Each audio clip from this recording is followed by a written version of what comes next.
Assalamualaikum warahmatullahi wabarakatuh. Salam penegakan hukum. Pada kesempatan ini saya akan menjawab pertanyaan yang masuk tentang masalah wan prestasi dan PMH. Itu apa perbedaannya? Yang kedua, PMH dalam perdata dan PMH dalam pidana ini yang seperti apa? Baik, saya akan menjelaskannya. Yang pertama, wan prestasi. Wan prestasi ini istilah yang dikenal di dalam hukum perdata. Wan prestasi ini sendiri artinya ingkar janji ya, atau tidak tepat janji. Nah, wan prestasi ini diatur dalam KUH Perdata atau Burgerlijk Wetboek. Unsur-unsur wan prestasi ini yang pertama adanya perjanjian ya, unsur-unsurnya. Yang kedua adanya pelanggaran. Di sini yang tidak tepat janji. Yang ketiga lalai. Artinya apa? Sudah dinyatakan lalai tapi dia tidak mau memenuhi prestasi-prestasinya. Nah, apabila unsur-unsur ini sudah terpenuhi, maka itu disebut dengan wan prestasi. Contohnya, misalkan di dalam sewa menyewa.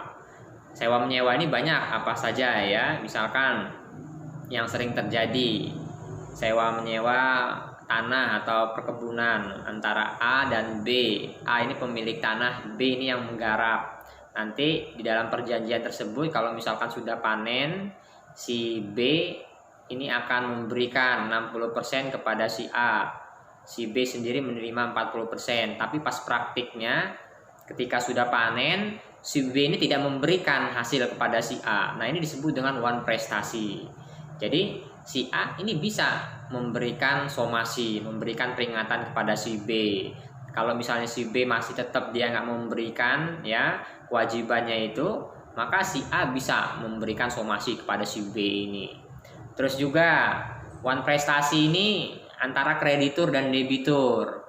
Jadi antara kreditur dan debitur ini punya prestasi-prestasi sendiri, kewajiban-kewajibannya yang harus dibayarkan. Misalkan si B ya, ini terus membayarkan iuran atau angsurannya. Terus si B ini mau menarik seperti itu karena dia sudah selesai membayarkan asuransinya misalkan. Tetapi si A kreditur tidak bisa membayarkan. Nah, itu disebut wan prestasi. Atau sebaliknya si B juga tidak bisa membayarkan ya angsuran iurannya. Nah, ini disebut wan prestasi juga. Ini biasanya tadi antara kreditur dan debitur ya di dalam membayarkan preminya atau angsurannya. Nah, itu siapa yang tidak bisa menepati janjinya atau ingkar janji itu disebut dengan wan prestasi. Terus yang kedua ada namanya perbuatan melawan hukum. Nah, apa perbuatan melawan hukum? Perbuatan melawan hukum ini diatur di dalam KUH Perdata atau Burgerlijk Wetboek di dalam pasal 1365 ya KUH Perdata, yang artinya ketika ada perbuatan seseorang itu yang melanggar hukum, yang melawan hukum, di situ menyebabkan ya kerugian, maka seorang yang menimbulkan kerugian tersebut harus mengganti rugi. Nah, itu dalam pasal 1365 KUH Perdata.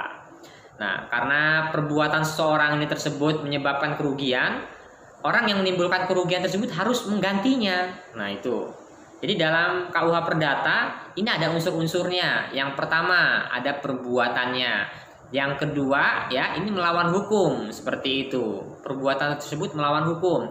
Yang ketiga ya ada kerugian yang disebabkannya itu atas perbuatannya. Yang keempat ya, yang keempat ini tadi ada hubungan kausalitas di dalam perbuatannya ya, ini menyebabkan kerugiannya dan itu melanggar hak orang lain, seperti itu. Nah, ini ada unsur-unsurnya. Contohnya misalkan kalau kita di dalam bertetangga misalkan ya, ini yang sederhananya biasa sering terjadi permasalahan-permasalahan batas rumah ya, antara pagar kiri pagar kanan, antara tetangga kanan dan tetangga kiri. Misalkan kita sudah bangun pagar, ternyata rumah tetangga kita ini talang airnya ya, airnya jatuh ke rumah kita. Nah, itu sederhana, itu masuk dalam perbuatan melawan hukum. Atau misalkan ada genteng ya, ada pohon, ada apa yang di tangga kita sebelah ini, misalkan ada kejadian-kejadian ini yang menyebabkan rumah kita rusak seperti itu. Nah, itu disebut dengan PMH, perbuatan melawan hukum. Nah, juga misalkan di dalam keseharian kita yang kita lihat mungkin ada permasalahan-permasalahan mengambil hak milik orang lain. Misalkan ini tanah ini sudah ada pemiliknya, tiba-tiba ada orang dari mana nggak ngerti kita, tiba-tiba ada tetangga kita main bangun aja seperti itu, ngeklaim ini tanah saya. Nah, itu nggak boleh juga, ini termasuk PMH, perbuatan melawan hukum. Atau mungkin tadi kita bangun pagar ya kan, yang sudah melebihi batas tanah kita. Nah, ini masuk PMH. Terus juga banyak ya perbuatan melawan hukum ini sering terjadi. PMH ini tentang masalah kebendaan juga. Misalkan ada kendaraan-kendaraan mungkin Bapak Ibu yang ditarik ya oleh leasing, yang ditarik oleh debt collector seperti itu. Karena Bapak Ibu tadi mungkin ada kewajiban-kewajibannya yang tidak ditepati ya, atau ada prestasi-prestasi ya, kewajiban Ibu Bapak ini yang tidak dilaksanakan.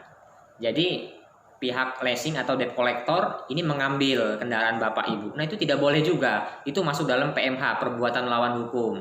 Yang boleh eksekusi ini tadi pengadilan atas ketetapannya. Jadi nggak boleh orang ketiga ya, atau debt collector atau leasing mengambil kendaraan itu. Apalagi tadi pas eksekusi, pas ngambil tidak ada surat perintah, fidusianya tidak ada alat-alat bukti, keterangan-keterangan untuk mengeksekusi, itu tidak ada seperti itu. Dan itu juga harus ada ketetapan dari pengadilan sekarang. Makanya di dalam hukum perdata ini tadi harus hati-hati kita sifatnya seperti itu. Jadi nggak boleh sembarangan. Ini orang-orang yuris yang mengerti hukum paham pasti nggak boleh sembarangan dalam hukum perdata. Hukum perdata ini disebut juga hukum privat ya. Apabila orang lain ini mengalami kerugian, ini bersifat tentang orang pribadi seperti itu. Kalau dalam KUH Perdata itu diatur tentang benda, tentang orang ya, tentang pembuktian daluarsa, tentang perikatan seperti itu diatur semua. Makanya hukum perdata ini sangat luas seperti itu. Wan prestasi ini sifatnya fakta sanserpanda. Artinya apa? Perjanjian yang dibuat itu menjadi undang-undang bagi yang membuatnya, bagi para pihak yang membuatnya itu menjadi undang-undang bagi mereka. Itu yang disebut fakta sanserpanda. Perjanjian yang menjadi undang-undang bagi orang yang membuatnya. Nah, itu ya fakta sanserpanda. PMH tadi perbuatan melawan hukum. Apabila ada perbuatan di situ yang bersifat melawan hukum, yang merugikan seorang, yang mengambil hak orang lain, nah ini masuk ke dalam unsur-unsur di dalam hukum perdata tersebut yang disebut juga dengan PMH, perbuatan melawan hukum. Terus saya akan menjawab pertanyaan yang kedua. Apakah perbedaan antara PMH pidana dan PMH perdata? Kalau di dalam hukum perdata itu istilahnya PMH, perbuatan melawan hukum. Tetapi kalau di dalam hukum pidana itu disebut dengan kejahatan, disebut dengan pelanggaran. Orang yang nggak ngikutin aturan-aturan hukum ya, apakah itu KUHP, apakah itu undang-undang, di sini yang berkaitan dengan pidana, yang melanggar aturan-aturan, nah itu disebut dengan tindak pidana atau delik, orang yang melakukan kejahatan. Itu istilahnya aja yang berbeda. Kalau di dalam hukum pidana, kalau dalam KUHP ada kejahatan, ada pelanggaran seperti itu. Jadi orang harus mengikuti ya, orang harus mentaati hukum positif yang ada di dalam hukum pidana itu. Apakah yang bersumber dari undang-undang, apakah yang bersumber dari Wetboek Panstrafrecht atau KUHP. Nah, itu dalam hukum pidana. Tapi kalau dalam PMH, perbuatan melawan hukum, dalam KUH Perdata, nah ini yang bersifat tadi tentang privat, tentang masalah pribadi orang seperti itu. Jangan sampai perbuatan kita ini merugikan orang lain seperti itu. Nah, ini yang disebut dengan PMH, perbuatan melawan hukum. Nah, PMH juga tadi bisa berkaitan dia dengan pidana nantinya. Tapi tadi diselesaikan dulu masalah perdatanya baru ke pidana. Misalkan contohnya ada orang yang membangun pagar misalkan, itu memakan tanah kita. Nah, kita urus dulu misalkan bukti-buktinya apa, kita ukur kembali tanah kita. Misalkan tadi ada orang yang merusak tanah kita. Misalkan itu benar tanah kita, ada sertifikat dan bukti-buktinya, orang lain tahu dan seterusnya, bisa diambil pidananya, perusakan orang itu.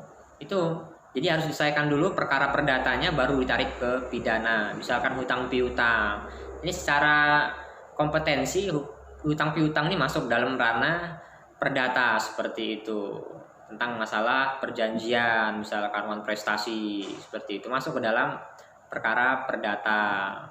Tapi tadi kalau misalkan di dalam keterangannya seseorang antara A dan B, pihak A yang memberikan, pihak B yang meminjam, ini keterangannya saya menitipkan sejumlah uang seperti itu. Nah, bisa juga lari ke pidana dia tentang masalah penggelapan atau pencurian seperti itu. Nanti tinggal penyidik yang menempatkan perkara tersebut ini pasal berapa, ini masuk dalam delik apa, nanti para penyidik. Jadi tadi itu ya, kalau wan prestasi atau PMH perbuatan melawan hukum ini identik dengan hukum perdata. Kalau yang kedua PMH pidana, PMH perdata ini sama-sama perbuatan melawan hukum, tapi istilahnya kalau PMH ini identik dengan hukum perdata. Kalau di hukum pidana itu tentang kejahatan atau pelanggaran atau tindak pidana yang dilakukan. Mungkin itu yang bisa saya sampaikan. Semoga rekan-rekan bisa mengerti apa yang saya sampaikan. Apabila ada perbedaan ya nggak apa-apa, itu disebut dengan dissenting opinion ya. Di sini saya bukan bermaksud menggurui. Salam kepastian hukum, kemanfaatan dan keadilan. Wassalamualaikum warahmatullahi wabarakatuh.